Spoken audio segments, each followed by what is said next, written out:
All right, y'all, welcome to the Scott Horton Show. I'm the director of the Libertarian Institute, editorial director of antiwar.com, author of the book Fool's Errand, Time to End the War in Afghanistan, and the brand new Enough Already, Time to End the War on Terrorism. And I've recorded more than 5,500 interviews since 2003, almost all on foreign policy, and all available for you at scotthorton.org. You can sign up for the podcast feed there, and the full interview archive is also available at youtube.com/Scott Horton Show. Hey guys, on the line, I've got Pete Quinones. And, of course, he is managing editor at the Libertarian Institute and host of the Freeman Beyond the Wall podcast. And so what's going on is, Pete, first of all, hi, welcome to the show. Hey, Scott, how are you doing? I'm all right, man. So the point is, I've always thought that I ought to have other libertarian podcasters on the show, at least from time to time, in order to promote them. Because, you know, I've got listeners that other people don't, and other people might have listeners I don't know. And then other people are doing good libertarian podcasting work or anti-war stuff, or whatever it is. You know, might deserve a mention, might help them out, and they might do a lot better job persuading people than me. And so, yeah. But now here's the problem. Now every libertarian's got a podcast, and I couldn't possibly have them all on. I wouldn't get to do anti-war interviews anymore. And none of my anti-war listeners would want to listen to this show anymore because it would be all libertarian podcasters all the time. So I thought what would be better is I just interview you about all our favorite libertarian podcasters. And, you know, disclaimer in advance, try very hard not to skip or forget anyone, but we will beg forgiveness for anybody who we omit due to my negligence. Never mind Pete's. I take full responsibility for any names I forget to say. But I just thought we'd just kind of go down the list and talk about who are our friends and who are our favorites and who are the people we're getting to know and what the hell's going on in this libertarian podcasting world anyway. Sounds good to me. I'm ready. Yeah, man. So here's one thing. I do a show. I got 5,500 of them going back to 2003 at scotthorton.org. And you can also get them at libertarianinstitute.org. I'm at the top of the page at antiwar.com. I'm on the radio Sunday mornings in L.A. So that's pretty good. And you've got this really great podcast, Freeman Beyond the Wall, which you've been doing for, what, 3 or 4 years now? Yeah, it'll be 4 years pretty soon. Very good. And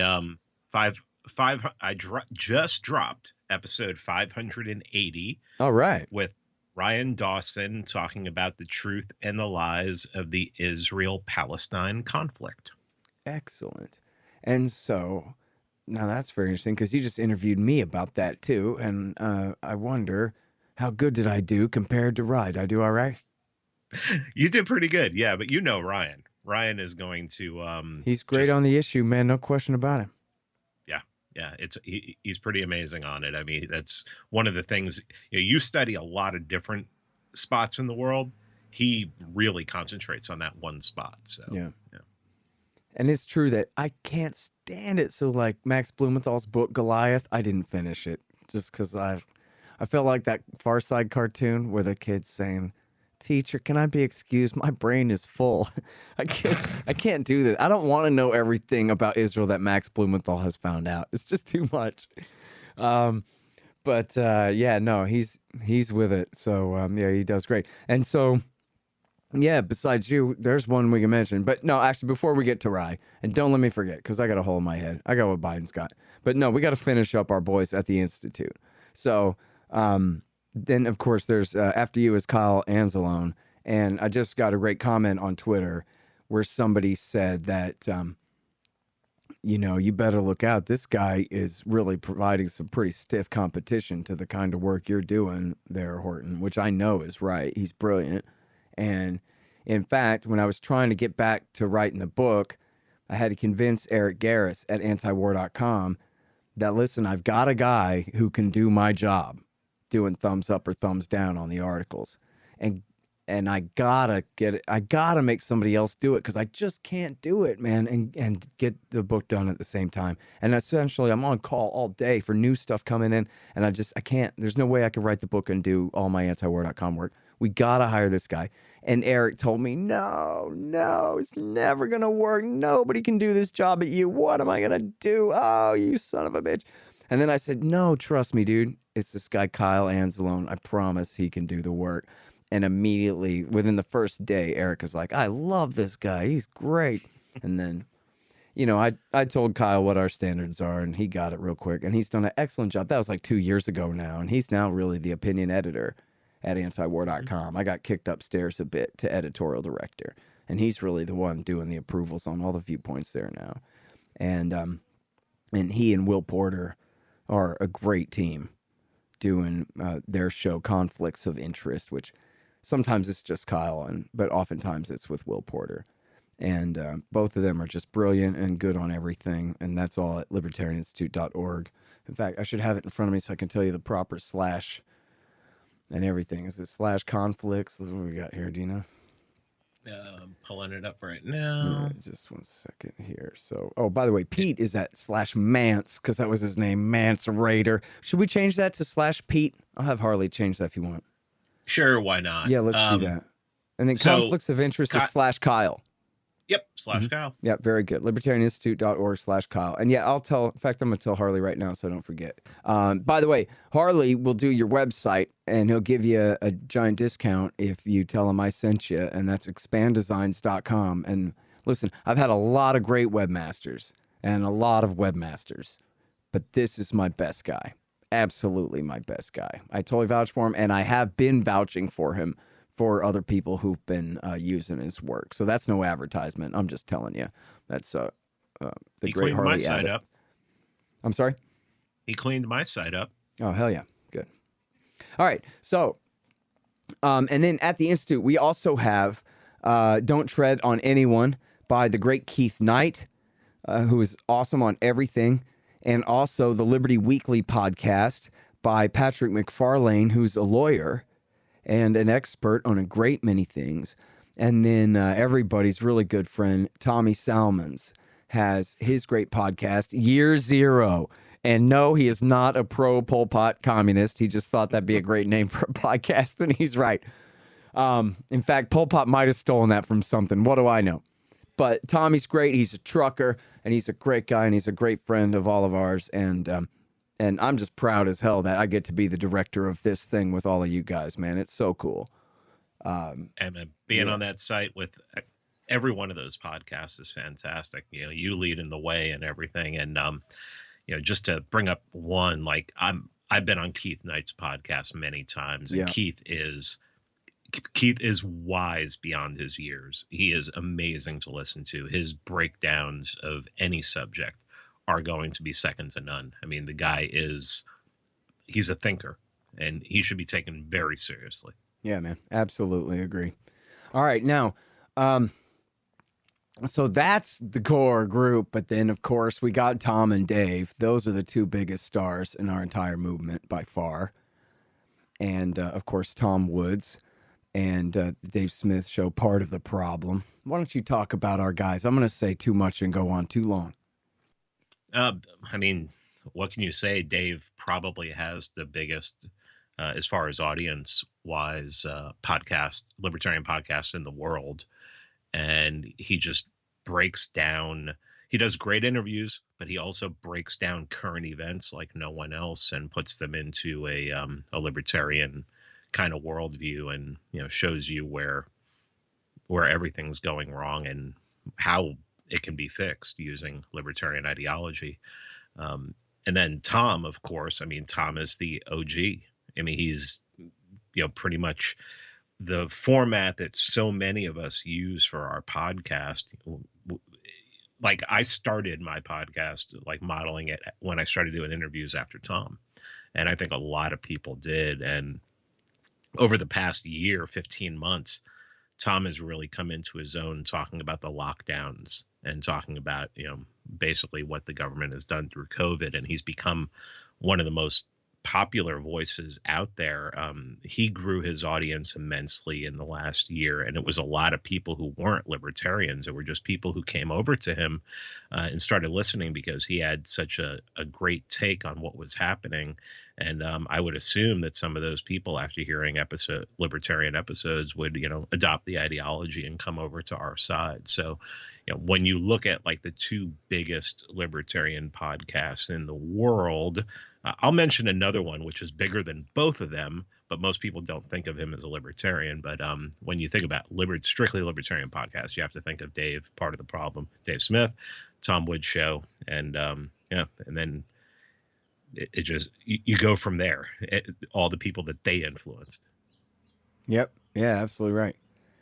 All right. So now here's the problem that we face, which is there's a long, long list of really great podcasts, and it's almost impossible to think of them in order of what you like or these kinds of things. I guess we got to get back to Rye Dawson because we already brought him up. So why don't you talk about Rye and anti-neocons for a minute here? Okay. All right. Remind me because I have a great one after this. Okay. I just talked to Ryan Dawson today. We talked for an hour and a half, talked for another half hour off the air. I mean, the guy just breaks down foreign policy and what's going on in the Middle East better than anyone. He can name names. He'll tell you who's making the money over there. He'll tell you anything about what's happening over there. He's also great. He was talking about Jeffrey Epstein back in 2007, 2008. There are very few people who put in the work on their episodes, and there are very few people who he has 7-hour episodes where he just tears apart like an appearance by a neocon on like Joe Rogan. And the guy is far beyond what most of us can do. He's a machine, and to listen and to watch him do it, and like sometimes he'll get the whiteboard and sometimes he'll have something drawn out, a map. It's just absolutely brilliant. I love the guy, and I'm not gonna hear anything bad about Ryan Dawson out of my mouth. Yeah, no, he's great, man. Was that from Curb Your Enthusiasm? You're not gonna get me to say anything bad about Ryan. No, definitely not. Yeah, you're right. He's done great. And he hates all the same people I hate. That's one of the things I like about him. I do like, and you're right, that he's absolutely, his mind's a steel trap for all this stuff. But also, if you want to poke him with a sharp stick and set him off, just say Richard Pearl and watch him go, He's great like that. Absolutely. All right. I want to mention somebody who puts out 5 episodes a week. This guy, you might have heard of him. His name's Ron Paul. Oh, yeah. The Ron Paul Liberty Report. Him and Dan McAdams, the American hero. Monday through Thursday with Dan McAdams, talking about foreign policy, talking about domestic policy, whatever's in the news. And then on Friday, Chris Rossini comes on, and they usually cover economics and just go with that. And Ron's still doing it every single week, and I think Ron's 85, 86 now. I mean, he's better than most of us. Yep, he absolutely gets it done. And, as has always been, and we could just talk about Ron Paul's character for the rest of the episode, I guess, and I am want to do that, so don't let me, but just the point being that he cares that much to work that hard still and get up there, and also he knows so much about everything. I bet honestly he'd feel guilty for not showing up when he knows we don't know the stuff that he has to say. He's always had such a depth of knowledge about all of these issues, every foreign policy issue and every domestic issue of import, not just monetary policy and stuff like that, but everything that really matters. The most important things, the most dangerous things and worst things about American life, most of which are caused by the federal government, of course. And he's been on it, constantly on, like Ponce de Leon. Okay, you guys, check it out. The new book is finally done. Enough already. Time to end the war on terrorism. It's available in paperback and Kindle. Also, the audiobook is coming, although that might take a little while. For all those who participated in the big fundraiser of 2019, I have the list, and you will be getting all your stuff as soon as my boxes of wholesale copies arrive. Thank you so much to everybody for your support of the show and of the Libertarian Institute, and I hope you like the book. Hey guys, Scott Horton here for expanddesigns.com. Harley Abbott and his crew do an outstanding job designing, building, and maintaining my sites, and they'll do great work for you. You need a new website? Go to expanddesigns.com/Scott and save $500. Hey guys, check out Listen and Think audiobooks. They're at listenandthink.com and of course on audible.com. And they feature my book, Fool's Errand, Time to End the War in Afghanistan, as well as brand new out Inside Syria by our friend Reese Erlich, and a lot of other great books, mostly by libertarians there. Reese might be one exception, but essentially they're all libertarian audiobooks. And here's how you can get a lifetime subscription to Listen and Think audiobooks. Just donate $100 to the Scott Horton Show at scotthorton.org/donate. Well, I guess the next one that I would talk about is it's three guys who do one show a week apiece, the Lions of Liberty, Mark Clare, Brian McWilliams, and John Odermatt. Yeah, and I just did a fun interview with John the other day. Oh yeah, John's great. Yeah, John's been on the show. I've had all three of them on my show, and I've been on their each. I haven't been on John's show yet, but one of these days he'll let me do that. But yeah, so Mark Clare does the typical kind of interview, kind of standard libertarian podcast inspired by Tom Woods. Brian does more of talking about culture, things like that on Friday, and he's injects a little more humor into it. And John usually talks about the criminal justice system and just the horrors. I mean, there are times when I just won't listen to John's show because it's just too depressing. It's just too people who have lost decades of their lives to a broken criminal justice system, and turns out that they were innocent, completely innocent, weren't even near where this something happened. And these guys do a great job, and they've been doing this for a while. I mean, they've been around for a while, so my hat's off to them. Yeah, absolutely. That is a real important one. And for that matter, Free Talk Live, I know Ian is sitting in jail right now and won't be able to hear this until later. He was released today. Oh, is that right? Yeah, Ian was released today. So, yeah, of course. Is Mark still on there with him? Mark should be. I don't know if Mark went back he had moved to Saipan. I don't know if he's gone back to Saipan yet, but last I had heard he was in New Hampshire. So. All right, man. Bitcoin profits, man. Travel the world around, I guess. Ugh. Yeah, but they came after him, man. The feds. It was one of those things where, New Hampshire said, hey, if you're doing anything with cryptocurrency, we're not regulating it. You do what you want. We'll leave you alone. And one of those moves where the feds came in and said, we don't care what the state says. We're going to arrest you. Yeah. And then I had a friend read the indictment, and they called Bitcoin a controlled substance. What? Yeah, it's right in the indictment. Yeah, well, that'll be easy to get dismissed then, because that's ridiculous. I would assume so. It's just ridiculous. Yeah, it's just. I mean, what they're going to do is they're going to try and tie it to drugs, because Bitcoin is what everybody trades drugs in the world, right? Not the American dollar. Not the American dollar, right? I never heard of that.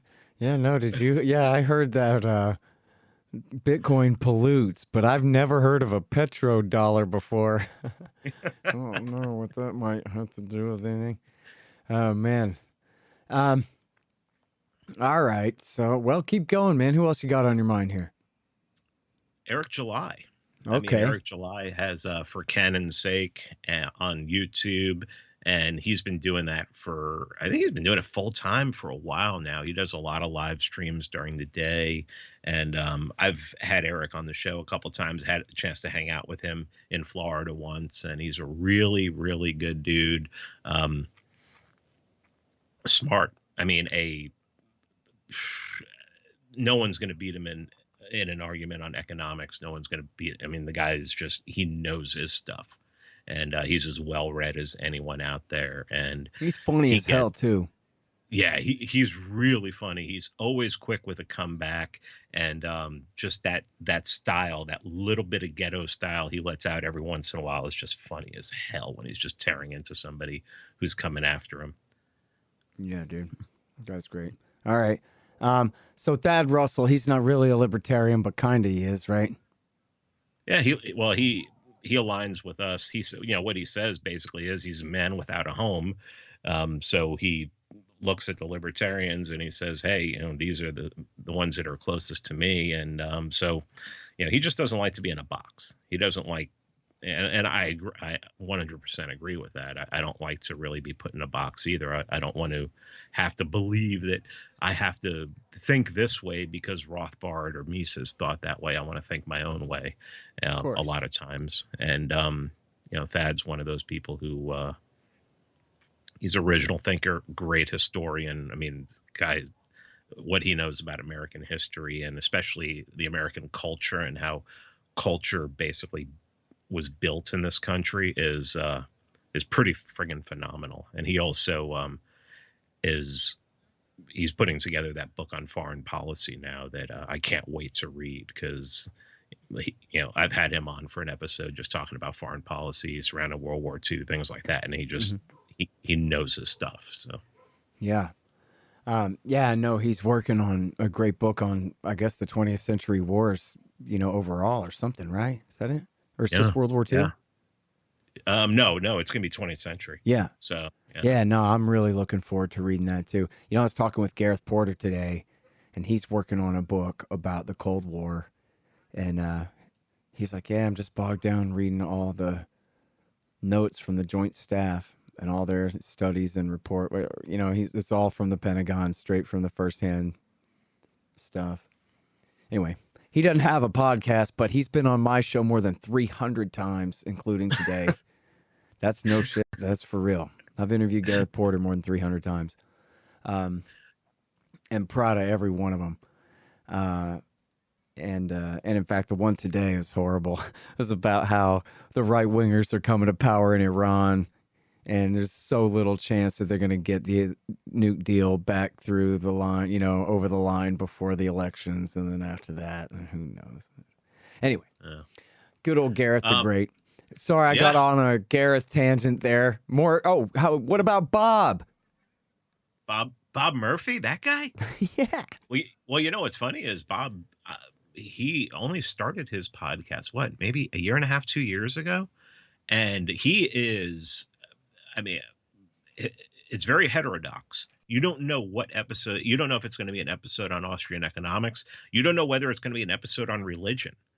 And that excites me. As a matter of fact, I tend to, when Bob puts out an episode that's not about like libertarianism, maybe about religion or something like that, those are the ones I listen to. Yeah. Because I can listen to anybody's podcast and hear about, libertarianism. So, I can listen to my own if I want that. But when Bob does that, he really brings a lot to the table. And I think he tries to cater it so that, somebody who's not religious, they'll get something out of it. And I appreciate that. Yeah. All right, so continuing with the theme of the bigger names here, who are we missing here? And I'm not trying to relegate anyone to a lower tier either, but there are a lot of new guys who we want to promote because they're new guys, that kind of thing. So I don't want to sound patronizing, but as long as we're on the Tom Woodses and the Bob Murphys, who else do we have there? I think we have to go with Jeff Deist and the Human Action podcast. Oh, of course, yeah. That guy's so smart. You know how smart? Oh, you know him better than I do, I bet even. But I do know him very well. I know he's smarter than hell. He blows me away with some of the stuff he writes. Some of the stuff he says is just really brilliant. One thing that he's done in the last year, a little over a year, is he's concentrating on books. So like he did a whole like series on like human action. Then he did a whole series on man, economy, and state, and like they had different people come in to talk about different chapters. And then he's like, well, let's slow this down. And he'll pick like a smaller book and talk about that. And, talk about like Bureaucracy by Mises or something like that. And then he like started throwing in this year like James Burnham's Managerial Revolution, which is a book from the 40s, which really explains how there's no real experts. There's no expert in government, in economics running anything. They're all managers, and that's why everything's going to crap. So him just talking about these books, and even if people aren't stopping to read the book, taking the time to read the book, at least they're getting like a good synopsis of what's in there. Sort of a Cliff Notes kind of thing. Right. I think you and I are old enough to know what Cliff Notes are. Right. Yeah, I guess. I don't know if they still have that. Is that a website now? cliffsnotes.com? I would. Well, I think they're. Tom does something, advertises something. I can't remember what it's called, but it's like 20-minute versions of the books and everything like that. I can't remember. I'd like to see someone do the 20-minute version of my book. Okay, we're just gonna skip the Somalia section. Okay. Like there's one website, I can't remember what it is right now, and Tom talks about it all the time, that actually has like Tom's Meltdown book on there in like 17 minutes.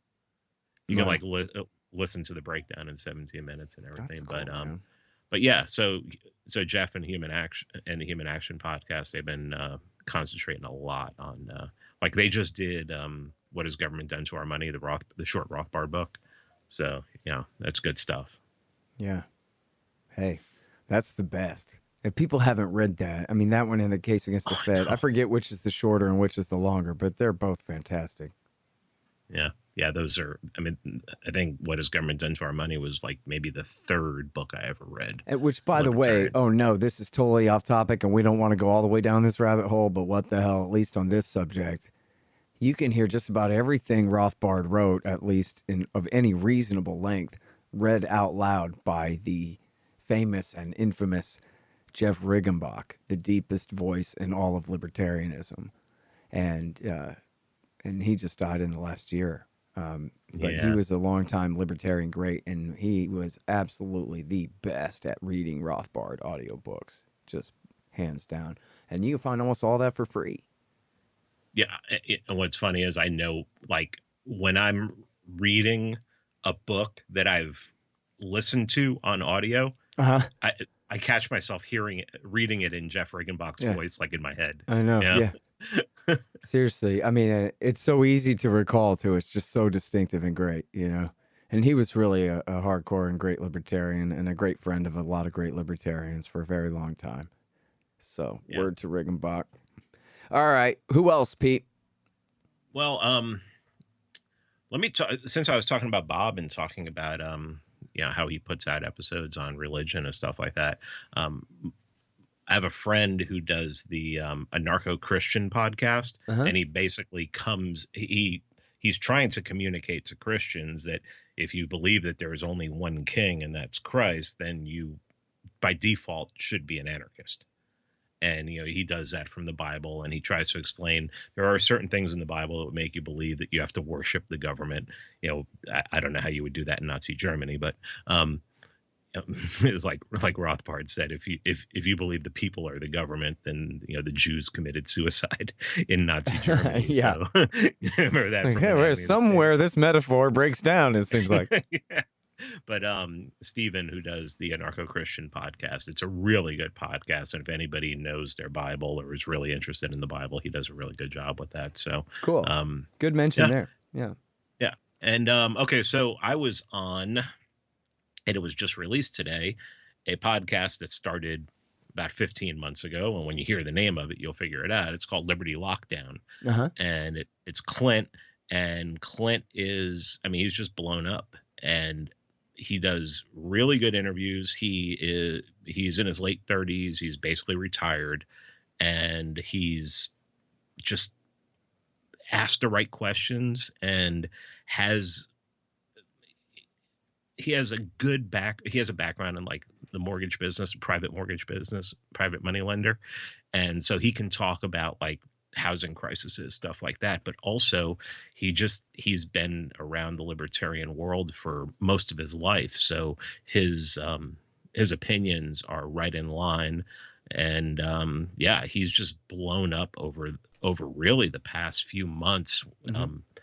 He debated some quote unquote neocon and everything, and did a really good job. And yeah, I interviewed him, and I was on his podcast, and I mean, really, he's become one of the favorites out there.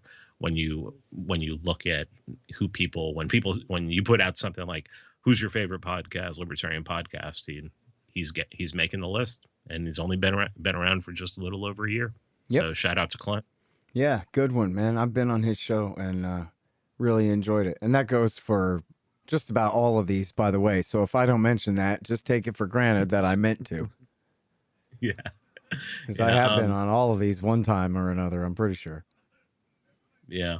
So, yeah. And then we have someone like, like Larry Sharp over in New York, who, ran for governor of New York and everything. And he has his podcast. And one thing that is really good about Larry's podcast is he tries not to interview libertarians. He tries to have conversations with other people and try to see where there's common ground, try to see what other people are thinking. And I think that's really important. I end up, mostly interviewing libertarians, but every once in a while I want to have someone come on there who's, calls himself a commie or something like that, and see what we can talk about, see if there's anything, that we have in common. Yeah, man. That's great. So, okay. What about Shane Hazel? He's still got a show, right? Shane? Yeah. That's, what the hell is the name of his show? I can't remember right now. Oh my God, I was just on it. Yeah, Shane is here in Georgia, and we were hanging out at the LP convention and everything. He does the Radical podcast, and right. Shane's got one of those great podcasting voices, just perfect for podcasting. One of the ones that people are really attracted to, and he's radical, man. He's came over from. He'll tell you that he's a recovering neocon and everything, and he's a veteran. And since we're talking about that, you got to remind me we have to talk about all these podcasts that have popped up from veterans. Oh man, yeah, boy, that's a whole other tangent. I'm glad that you focused on that. So yeah, first of all, Shane is great, and I got to hang out with him the other day in Pittsburgh, and finally meet him in person for the first time. So that was a great time. And I didn't know. Yeah, I didn't know he was. Yeah, there. He's something else, man. Keep your eye on him. Yeah. So, got to give a shout out to Luke and Typo from Biting the Bullet. I mean, these guys are former Marines, and they just get on there and they talk about. I guess the best way to describe it is they talk about current events, they talk about what's going on, but they really try to convince people. I've had them on my show to just do a whole episode on why you shouldn't join the military. Why you shouldn't lend yourself to that, why you shouldn't make yourself a part of that. And there's also veterans for voluntary. I can't remember. There's a few people who are veterans. Shane's a vet who do podcasts, and but he doesn't really concentrate on it. But the Biting the Bullet guys definitely do. And I think it's great that it seems to me that over the past couple of years, we are getting a lot more veterans who, when they get out, they're coming to our way of thinking. Right. So there's a guy named Scott Spaulding, and his show is called the Anti-War Podcast. And so wow. I'm Anti-War Radio. He's Anti-War Podcast, only he's a combat vet.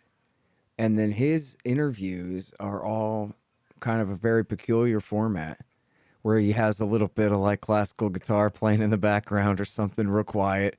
And then he just wants people to tell their story about one thing. And I forget now what it was that he had me talk about. I think, it's always personal. He wants you to describe why it is that you're like the way you are now, why you're anti-war now, why it's important enough to you that you're making a big deal out of it or whatever. And he's another, I'm almost certain, combat veteran of the wars too. Mm-hmm. And then, there's a whole bunch of them, man. I really should have done work and prepared for this better, Pete, and had. I probably should have too. I think you did a pretty good job, a lot better than me. I cheated and asked for tweets of lists of names, so we can certainly go down them all. But they're all out of order, and I don't have, a good clump of neurons in my head that just represents the internet names and the real names and the podcast show names of all the anti-war veterans who all fall into that category now. In fact, there's a guy who was saying yesterday, oh, man, I bet it's too many tweets down to even page down to. There's a guy who is in the Air Force, but he's quitting. And he told me before, it's because he heard me on Dave's show, and he realized that he was maintaining the planes that were refueling the Saudi planes bombing the Yemeni babies. Like, these are the actual planes we're talking about, the ones I'm turning wrenches on right now. I got to get the hell out of here. And so now he's leaving the Air Force, and he's got a show. Everybody go to my Twitter feed, Scott Horton Show, and just page down till you find it, because I retweeted the guy. I gave it the headline. I said, man turns anti-war, quits Air Force, gets show. So go and find that. It's Gallison or something like that. Something very close to that. A great Gallison? guy, And I should mention Danny Sherson and his buddy, too. They're not libertarians, but they're great anti-war guys. I mean, Danny's one of the very best guys in the whole country that we could possibly ever have on our side in the anti-war movement. And a combat veteran of Iraq War II and Afghanistan. And a brilliant writer, a former historian from West Point. And I'm sorry I forgot his buddy's name. But they have a really great show. Man, I can't remember. Man, I really should have prepared for this. Maybe we should even stop here and go prepare more. And pick this back up on Monday or something, Pete.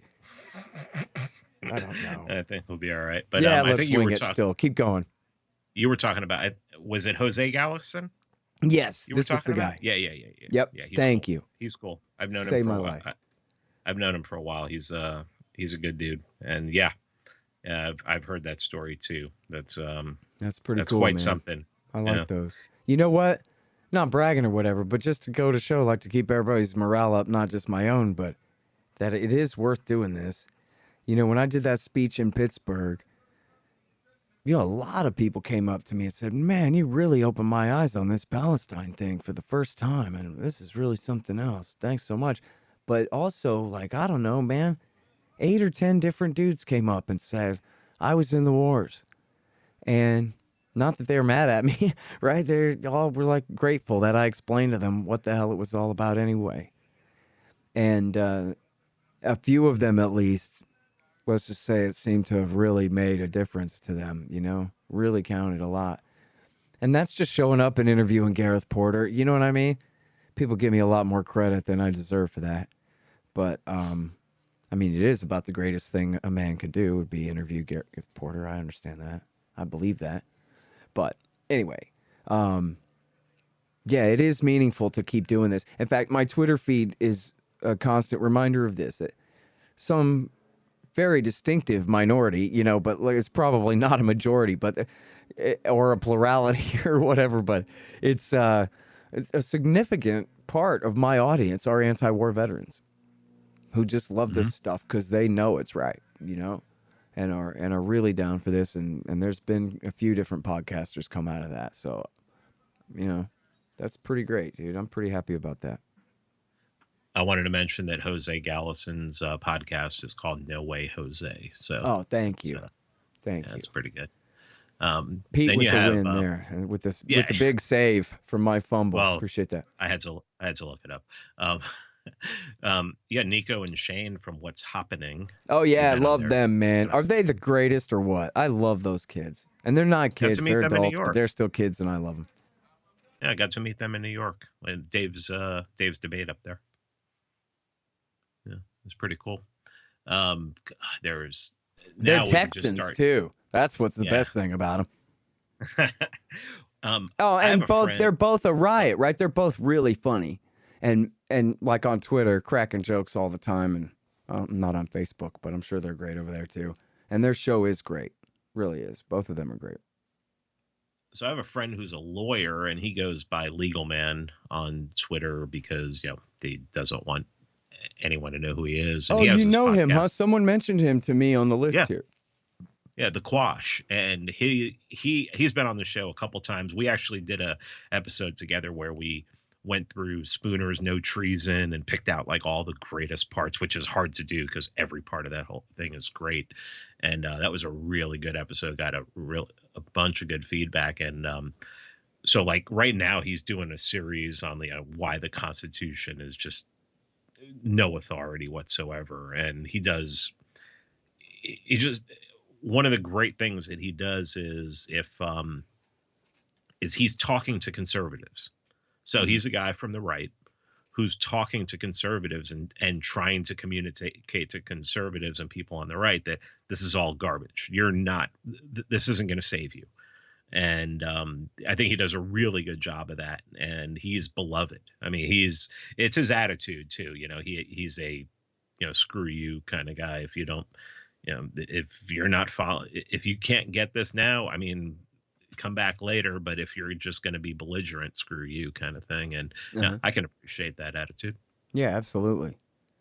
Hey, let me mention David Gornosky.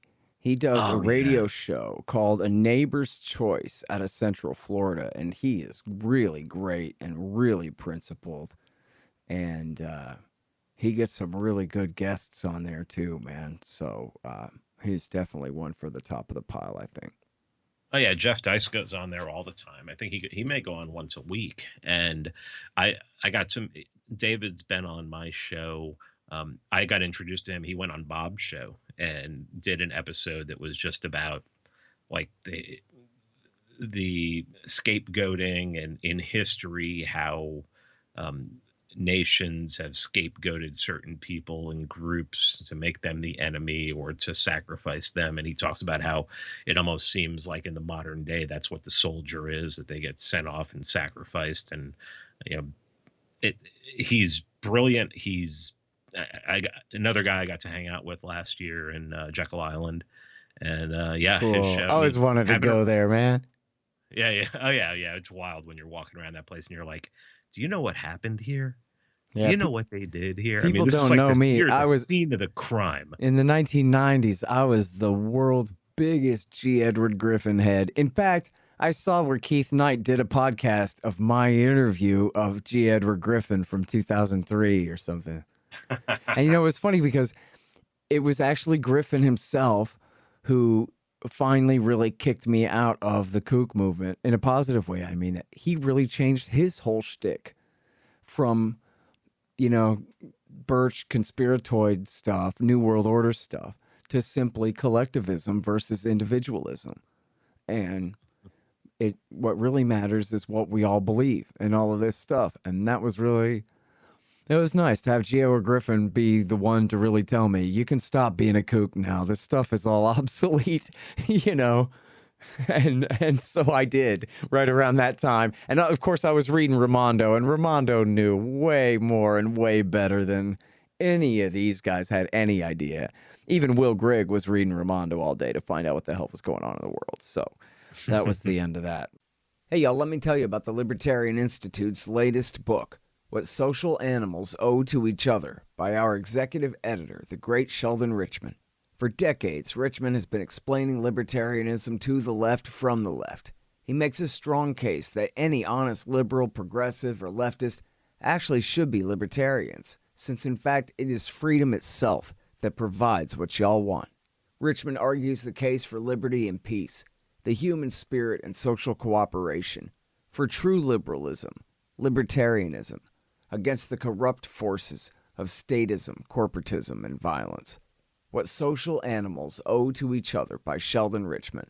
Now available at libertarianinstitute.org/books. Hey guys, Scott Horton here for Mike Swanson's great book, The War State. It's about the rise of the military-industrial complex and the power elite after World War II, during the administrations of Harry Truman, Dwight Eisenhower, and Jack Kennedy. It's a very enlightening take on this definitive era on America's road to world empire. The War State by Mike Swanson. Find it in the right-hand margin at scotthorton.org. Well, I got a whole list of people who've interviewed me lately that I'd like to mention. Go ahead, man. Liam McCollum is a young college student from, I'm not sure if it's Montana State University or the University of Montana or exactly which they call it there. But he's really great, has a great podcast, has had me on a bunch of times, and seems to have a very well put together show. Is obviously a very bright guy and really knows what he's doing. And there's a guy named Doug Ford who is, please don't be mad at me, all these tiny little northeastern states are the size of Texas counties, man. I can't keep track of which one's which. I'm pretty sure that he's from Rhode Island. Isn't he the guy from when I was in Rhode Island? God. I do a lot of traveling. It's hard. I remember what I read. I don't remember what we were talking about, and I don't remember anybody's name. And I don't remember which states I went to in which order. So cut me some slack, god dang it. It's reading that I'm good at remembering things from. That's all. But he's a great guy, and it was one of them tiny little northeastern states, and he's had me on, and obviously he's a Libertarian Party guy, and good activist up there. And Coalition Radio is the name of his show. And also, we got to mention the naturalist capitalist, Reed Coverdale. He's another trucker like Tommy. And he has made himself a pretty big deal, up and coming in just the very recent months here, or last year or so, I guess. He was a Tulsi Gabbard guy. And he's looking for somebody with some principle. And he ended up palling around with the likes of us. And so now he's, very much into the party aspect. I'm not sure if he has a role in a state party at this point or exactly what he's doing with that. But he seems to be very interested in doing the Libertarian Party bit and in leading what they're calling this unity movement. That, enough of everybody telling each other how much they hate each other on Twitter all day, that, we do have important business to work on together, that we virtually agree on all of it. And so... I like the whole spirit of that, and I've been trying to encourage that kind of thing myself in my own little ways. So, not that I don't sometimes screw up, but anyway, so he's got a really great show. He's consistently had on great guests, and seems to be very interested in all the right kind of questions, at least for the subject matter that they're talking about over there and stuff. So, and we're all going to meet up at Porkfest and do one of those Four Horsemen shows. It's going to be me and Rye and Reed and this guy Jackman. What's his name? Do you know him? Eric Jackman. Eric Jackman, which I don't know him, but apparently we follow each other on Twitter. And I saw him on the Four Horsemen show with Dave the other day, and he was hilarious. I was really laughing the whole time. So I'll be looking forward to meeting him and doing a show with him. Although I don't know whether he or Reed are going to get a word in edgewise between me and Rye Dawson. I'll tell you what. Well, Ryan's not going to be there, right? I don't know. I mean, Ryan lives in Japan. Yeah, he comes here. I forget if he's supposed to be there for that or not. I think he was saying... I guess maybe no. Maybe I was taking Reed out of context there. But either way, even if Rye's on camera, between me and him, it's going to be difficult for anybody else to say anything. But no, that should be great. I'm looking forward to that one. And let me see here. Where's got here? Got Tom. Kibbe. Matt Kibbe is a good one. He interviewed me, and he's a prominent guy. He's with Eric July over there, associated. They're kind of the libertarian wing of the Glenn Beck website, right? Is that right? I'm not really sure about Kibbe. I don't know. Okay, I thought that was right. It's actually I accidentally slammed. This is what it is. Or not accidentally, but inadvertently, kind of thing. You know what I mean? Slammed Glenn Beck when he interviewed me as like the epitome of these kooks who got it wrong, and then he told me after, this is associated with Glenn Beck's thing. And I go, yeah, well, sorry, I wouldn't have put you on the spot like that. I mean, I don't know if I would have censored myself. I probably wouldn't have, but I wouldn't have deliberately put you on the spot either if I had known that. And he goes, nah, he probably wouldn't mind it at all now. I think he's ready to face up to that now anyway, so it should be all right. So I don't know. That'd be nice to think that he would go ahead and really turn on his old pro-war positions, because think he still carries some respect from certain factions anyway. I wanted to mention another veteran who has a podcast, and he comes on my podcast a lot, is Matt Freeman from the Statist podcast. Uh-huh. He's absolutely amazing. His opinions on anything are great, but he's doing I think he's on part 4 of like Irish history. You know, and just doing wild stuff and just really going out of his way to do things that are different. And you know, he's a guy who I admire a lot. You know, he was in the military. He got out. He had a drug he developed a drug problem. Went to jail for it. And when he got out, he just put his life back together. And what's his name in his show again, Pete? Matt Freeman, and it's the Statist podcast. Okay. Yeah, he's really good. He's one of my favorites, and he's become a really good friend. Cool, man. And then I have to mention these guys. I can't believe there used to be a podcast called Friends Against Government. Yeah. And there were a bunch of libertarians. It's Car Campit, right? And all those guys. Car Rollo. Campit, Bird, right? And Aaron, who comes on my show a lot, and Paz. Now it's 4 guys, and they do 1 episode a week. They drop on Wednesday, and now they've started dropping individual episodes like once every Friday. So Aaron will have one Friday, Bird will have one another Friday, Carr has it another Friday, Paz has it another Friday, and it's some of the funniest stuff out there. There are episodes of their podcast that I can go back and listen to, and I'm just crying for half the episode because somehow they just make all of this insanity funny. Yeah, and that's cool. Man. And now the podcast is called Timeline Earth. So It was Friends Against Government, and I think because of the acronym, a lot of people, maybe some people didn't want to go on. And so they changed it to Timeline Earth. And what's funny is it's now even more offensive than it was when it was Friends Against Government. So right. But at least it's not called that. Yeah, at least it's not called Fat And now this is anymore. the Childerberg faction, right? These are the guys holding this giant camp out. They started Childerberg. They started man. Childerberg, yeah, and it's blowing up. I mean, dude, there is no reason why in a couple of years Childerberg can't be as big as Porkfest.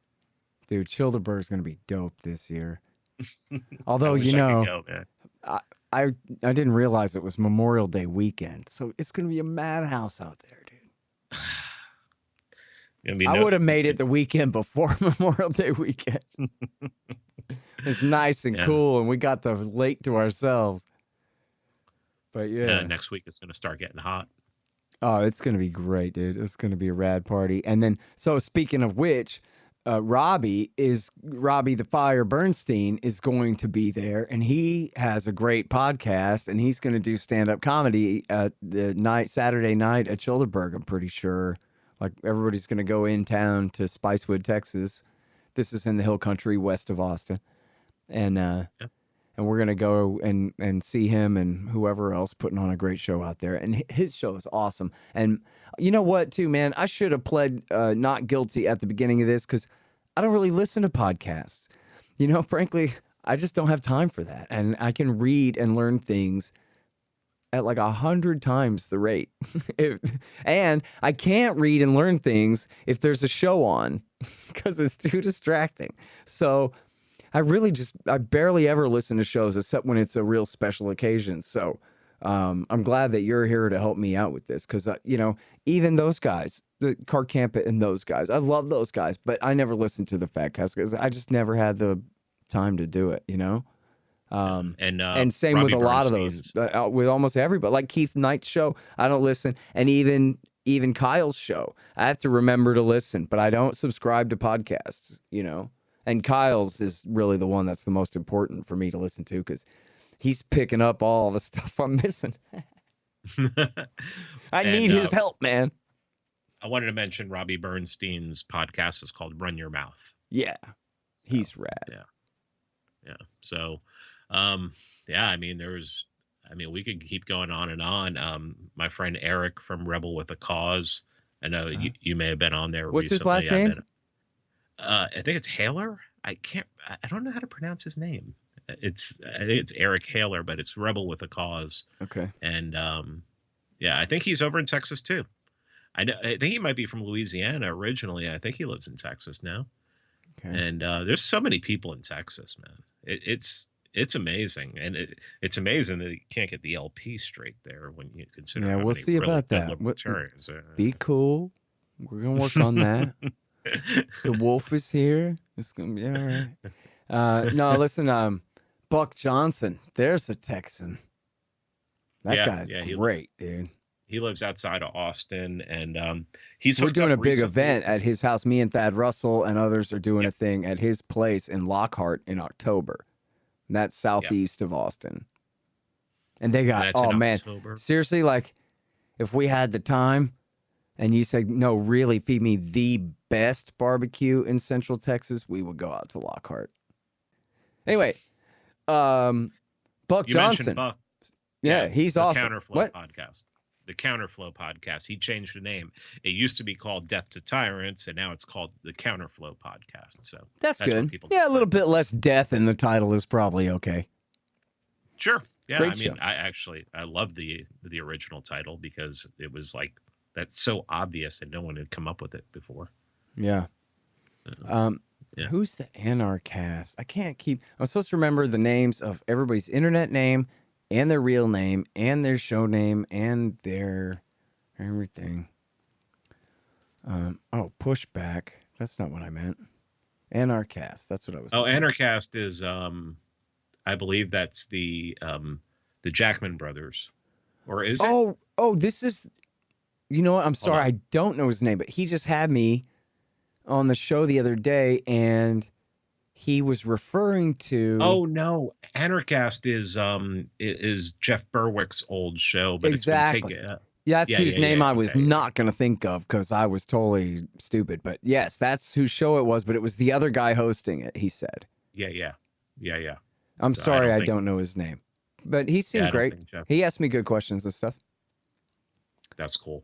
Yeah, that's really cool. Yeah, man. And you know what? He ain't a libertarian, but I got to mention Pushback with Aaron Mate. He's one of my favorite journalists, even though he's a progressive type, don't matter to me. He's been just great on so many things, and including, all importantly, on Syria and on Russiagate. And so, that makes him a hero, man. Great stuff there at the Gray Zone. Pushback. And then let me see here. Fight for Liberty. That's a good new show. New young libertarian. Well, let me mention Sal the Agorist. Sal the Agorist. Oh yeah. Now listen, he's a pal of yours. I only know him from that goofy avatar on Twitter. Is that him? That's not him, right? No. I have no idea who Mac this Dre. guy is, but I love the memes. Mac Dre. Yeah. I wish he would quit trashing my man Dave, but other than that, I love him. And I don't have feelings, so it's fine. Yeah, well, yeah. But tell me about him. All I know is the memes. He's got a show too? I know I've seen it where the headline says you've interviewed him before on your show, but I just never clicked on it. Yeah, it's called The Agora. And he talks about agorist principles and tries to stick to that. Talks about Austrian economics a lot. And it's a really good show. And he's very well read too. I mean, he's one of those people that is has read as much as he possibly could of Rothbard and Mises and everything like that. Great. So he's a solid Austrian economist. Yeah, that's great. It's a really good podcast, and there's episodes still out there. Freedom Zealot. Oh man. All right, go ahead. Tell him. It's Will Grigg's podcast. And then the worst thing is, if you're a podcaster listening to this and you go listen to Will Grigg's podcast, you're going to realize how much you suck. Yeah, dude. Because not only was Will Grigg the best writer in libertarianism, he was also the best podcaster in libertarianism. Oh, he's the most eloquent writer, thinker, speaker, everything. He was the best guy that we had, man. His episode on Sheriff David Clark from Milwaukee. Uh-huh. It's Freedom Zealot. He put it out on January 21st, 2017. if you listen to this episode of Freedom Zealot, I do not know how you do not come away absolutely wanting to see David Clark in jail. Oh yeah. I mean, what he describes, what David Clark did to somebody who just offhandedly insulted him on a plane, the way Will tells the story is just friggin' unbelievable. I mean, the first time I listened to it, I was like in the car and I was white knuckled on the steering wheel. I was so mad. Will was just, you go back and listen to those podcasts and you're like, God, I got so much work to do. I'm such a terrible podcaster. Seriously. I mean, you know what? I don't think that, because I just think, well, I can't ever compare to that, so I'm not even going to try to compare myself to that. And what can I say? It's true. It's like writing. It's like, I mean, no one's going to write like Will, so why would you even try? No, my only thing is I got to be friends with the guy. And he was co-founder of our institute. Of course, you're sitting in his chair as managing editor. I don't know if people know that or not, but it was me and him and Sheldon Richmond that founded it together originally. And he just died 6 months later. I only got a chance to pay him once. That was the whole reason I created the institute, was I wanted to give Will Grigg a job, but I didn't have a job to give him, so I had to create a thing that could hire him. And so that's what the institute is, a Will Grigg jobs program, because this guy needs a job writing this stuff. And then he up and died on us, and I miss him so much. But listen, when I was saying earlier, when we were going down the list of podcasts at the beginning, starting with our own institute first here, I don't know, I guess it's a subconscious thing, right? Like right there at the end of the list after Tommy is the Will Grigg archive and the Oklahoma City bombing archive. And my brain was able to just dismiss that as written stuff. And so, not to mention, but that's not true. We have the audio of every bit of Will Grigg we could find anywhere in the world, including him speaking at church and all kinds of great stuff, man. Obviously, that's not the bulk of it. But we got the Freedom Zealot, but also the Liberty Minute and the this, that, and all the different little kind of shows that he did. As much as we could find and save. And you know what? Maybe we need to renew that project. Now that I understand how archive.is works, I wonder if we could maybe go find more of that old Birch blog and more old podcast things. I don't know if they save MP3s of stuff, man. I'm just mumbling now. I've rated, but we got a lot. We got so much. I've rated so many of his articles on the police for stuff for podcasts and things like that. I mean, it's just, it's just libertarianinstitute.will, by the way, everybody. Yeah. Or sorry, libertarianinstitute.com/will. I'm interrupting you and messing up at the same time. Sorry, Pete. It's libertarianinstitute.org/will, and you'll find it all there. I'm sorry, buddy. Go ahead. Yeah. When you start reading his critiques of the police and law enforcement, that was his big thing. And I guess that was probably as far as Thomas Edlum told me, that was really when he started to drift away from the Birchers, is when he started going down the anti-police road. Yeah. And what those articles on the police are, they're gold mines. They're gold mines. Well, we published a whole book of it called No Quarter. Yeah. That you can find at libertarianinstitute.org/books. And man, you give that book to your most right-wing friend, and he will be your anti-government buddy the day after tomorrow, I promise. Assuming that he's got the courage to read it to the end. Because I'm telling you, oh my God. And there's so much in there, Pete, not just about war. There's so much other stuff in there. But overall reaction to No Quarter by Will Grigg, man, you're going to hate cops from now on a lot. It's just like that. It's unavoidable reaction to that book. It's just unbelievable. And it's not like Will's just there like, oh, the police suck because this. No, it ain't that. Yeah, it surely is not that.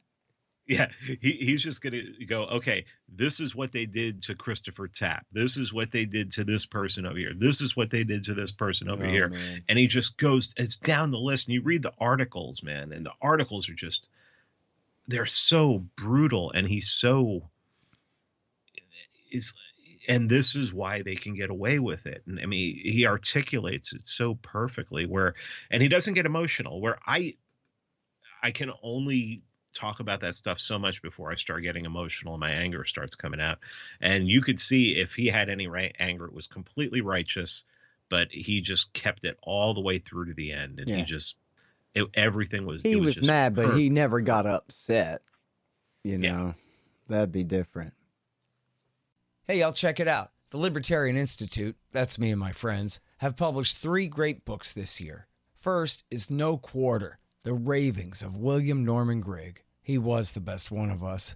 Now he's gone, but this great collection is a truly fitting legacy for his fight for freedom. I know you'll love it. Then there's Coming to Palestine by the great Sheldon Richman. It's a collection of 40 important essays he's written over the years about the truth behind the Israel-Palestine conflict. You'll learn so much and highly value this definitive libertarian take on the dispossession of the Palestinians and the reality of their brutal occupation. And last but not least is the great Ron Paul, The Scott Horton Show Interviews, 2004 through 2019. Interview transcripts of all of my interviews of the good doctor over the years on all the wars, money, taxes, the police state, and more. So how do you like that? Pretty good, right? Find them all at libertarianinstitute.org/books. Hey guys, here's how to support this show. You can donate in various amounts at scotthorton.org/donate. We've got some great kickbacks for you there. Shop Amazon.com by way of my link at scotthorton.org. Leave a good review for the show at iTunes and Stitcher. Tell a friend, I don't know. Oh yeah, and buy my books, Fool's Errand, Time to End the War in Afghanistan, and The Great Ron Paul, The Scott Horton Show Interviews 2004 through 2019. And thanks. All right, we got to change the subject because or else I'm just going to get too bummed out or I'm just going to keep talking about Will for the rest of the show, which we've been going over an hour. Do you want to keep going? You know what? Let me page down the list here on Twitter and see what everybody else is saying. Sure. I'm sure I've missed some, and I know that, there's so many people who, might end up being mad at us for not mentioning them. And so, as I said at the beginning, I'm really sorry about any omissions, and it is a time thing, and it is a memory thing. And it is the fact that a lot of these shows I've been on, but I've never heard them other than that, and I just don't know about them. It's not a slight. It's just that I'm not really a podcast guy. Just because I do radio don't mean I listen to it. So, I mean, you got more on your list there? Go ahead. Joshua Smith from Libertarian Party guy. Yeah, he has Break the Cycle that he started recently, and of course just jumped right in and getting great guests, and me and you. Oh yeah. And just doing a really good job there. Kokesh. Let me see Adam Kokesh. Here's an anti-war veteran for you. Yeah, man. And he blew his mind on some man. DMT, and now he is the friendliest person. He's gone full hippie in a good way. I don't mean to say he's a communist or anything, but just he's gone full peace, love, and granola bars and being cool, as far as I can tell. Every time I deal with him these days, he's just like, hey, man, isn't life and the world getting better in so many ways? And he's right. You know what I mean? But that's just his perspective now is just really positive and upbeat and great. And I love the guy. So how do you like that? Yeah. My friend James Gentleman started a podcast called Blackbird. Yeah, dude. Good guy. Very good guy. Yeah. Yeah. And got to meet him the other day. Out. Oh, cool. Let's see. Running down the list. Well, we got Spike Cohen is the former Libertarian Party vice presidential candidate who I'm going to be doing an event with him and Joe Jorgensen in Denver this Saturday. So I'm going to finally have a chance to meet him in person. So that should be good. Cool. And Brian Nichols, he has the Brian Nichols Liberty. What's it called? Yeah, the Brian Nichols Show. And Dan Smott's The System Is Down. I've been on his show. He's a funny deadpan kind of guy. Someone mentioned Ben Shapiro here. I don't know if we should that must have been a joke, dude. I really hope it is. Well, you know what? I got to tell you, Actually, I've never listened to that guy's show before. I only heard his voice once, Good for you, which man. was really funny. But I have had a Good lot of for you, people yeah. tell me that, man, I wish you would teach this guy things because he's so good on everything. He's just like you, Scott, except on foreign policy. He's really bad and you should set him straight, which to me always seemed funny because I always just thought he was a right winger and, not that he was ever a leftist, but essentially would follow into the category of neoconservatives, big Israel first hawk and anti-Shiite everything and, whatever the hell. But I don't know that he's that different from me on other things. I tend to think that really that's just trying to smuggle, whatever he has in common with libertarians, mostly just trying to smuggle Zionism and imperialism into a more libertarian take. Like those fake Facebook pages where it's like 99 posts about kittens and donuts, but then every once in a while they go, oh, I love Israel so much, and they have the right to defend themselves from rockets, And, what all this Hezbollah kind of thing. Maybe I'm a little too cynical, but that seems to me to be his role, right? Is to try to make it seem like a reasonable person on some things. Yeah, Also thinks these crazy things about what Israel ought to be able to get away with. Yeah, he's always making excuses for Israel, and anybody who criticizes basically Middle East foreign policy, he has called them anti-Semites before. So I mean, you remember his tweets of at Ron Paul during the 2012 debates. I mean, they were. No, I don't remember that, but oh God, they were bizarre. He said, "Look at Ron Paul. He's holding a pen in his hand like he would hold a Jew's neck." The guy's nuts. That's hilarious. and anyone who knows Ron Paul knows that Ron Paul, if he puts his hand on your neck, it's on the back of your neck, and he's talking to you like a dad. Seriously, dude, what a joke. And by the way, is it true that he's actually good on anything? Like he's going to sit there and talk about central banking and the boom in the bust cycle and how that's bad for the poor and whatever. Anything good that libertarians are good on? I've heard that he's gotten better on a lot of those things, but I mean, man, if somebody's really bad on foreign policy, it's hard to just take him. I can't listen to someone who's bad on foreign policy. Yeah, he honestly, man, it's just like with Ocasio-Cortez. I went a very long time before I heard her voice, and I hadn't realized that I had never heard her voice before. But apparently, I had seen her on video and, in pictures of her a million times or something, but I'd never heard her voice. And then the first time I heard her voice, I just started laughing. Like, are you kidding me? She sounds like such a stupid little kid. And then that was the same thing with this guy, Shapiro was, I had read about him before, not much, but just his, mention of him and that whatever. I knew he used to be at Breitbart and whatever. And I know that YouTube was always trying to get me to click on his stuff in the right-hand margin. No matter what I'm watching, they're going, man, you probably want to watch this Shapiro thing next. And it never was enticing enough. And then one time, I can't remember what the headline was anymore, but the headline was interesting enough that I said, okay, I'll bite. And then I heard him talking. He sounds like AOC. And I thought, all right, that's it. I can't take this. I just thought of someone. Michael Bolden from the 10th Amendment Center. Oh, hell, he's got a podcast. I knew that. And he's also going to be there on Saturday. I knew that, too. And Mike and his buddy over there, Mike Mahari, has the Godarky Podcast. Oh, yeah. And Mike is also great. Like, those guys are in a contest for my two favorite mics in the world, and that's really saying something. I haven't met Michael Bolden, but I know a lot of mics, man. Those are two of the best. Yeah. So. Yeah, dude.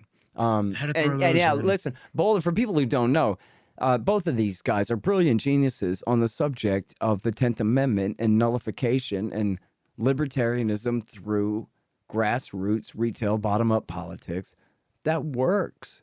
Right to try stuff, medical pot, of course, anti-gun control pushes and, liberalization of gun laws, which sounds like an oxymoron, but you know what I mean? The repeal of restrictions. These kinds of things. This is happening. medical pot going forward onto recreational pot, and then even psychedelics in some states, and all of these things. And the 10th Amendment Center, the brilliant geniuses, really at the core of that movement of nullification and interposition in the Jeffersonian fashion, just like it should be. And they really do get great work done. And they really both are absolutely brilliant. And so, yeah, man. And good people. Yeah. That's really shame on me good for people. not thinking of Michael Bolden and Michael Meharry first. So they are the best. And I can't remember what was the last one that I saw by Bolden, but it was so good. And I was just so impressed with the depth of knowledge and the way he explained the thing he's talking about. I can't remember the subject anymore. But I just remember thinking, man, is he good. Well, we pretty much exhausted the thread here, and I actually got to get going, so we can cut this. I think we did a pretty good job. Again, sorry to everybody that we didn't mention. I know that there are, plenty that we did not get a chance to. But, keep up all the good work. And in fact, add your favorites in the comments when we post this up, on Twitter and wherever it goes up. And keep pushing the conversation. Oh, Alan Mosley. I want to mention Alan Mosley. Yeah. He's done a really great job and has been, as he doesn't mind complaining, ignored far, worse than he deserves, man. And he does deserve. And see, we almost left him off too, but because feel like a dick. Hole in the brain. But no, he really is great. He's had me on a couple times. I can tell he's a real bright guy. I haven't watched his other shows with people, but I know he has a ton of great guests on. Everybody's favorite libertarian personalities are the guests on there. And I know he's a really bright guy, so that's a good one. I'm glad had a chance to tack that on in there with us. Very, very witty, very funny. Good, and very quick. Very quick. Yep. All right, man. Well, with that, I'll let you go. And again, begging forgiveness of everybody who got left off. But I'm glad we had a chance to do this because, these people deserve interest. And a lot of them do a lot of really good work. And so get a little bit of promotion headed their way if we can, kind of thing, Hell yeah, man. Okay, that's Pete Quinones. He's managing editor at the Libertarian Institute, libertarianinstitute.org. Thanks, buddy. Thanks a lot, man. Take care. Oh, yeah. The Scott Horton Show, Anti-War Radio, can be heard on KPFK 90.7 FM in LA, APSradio.com, antiwar.com, scotthorton.org, and libertarianinstitute.org.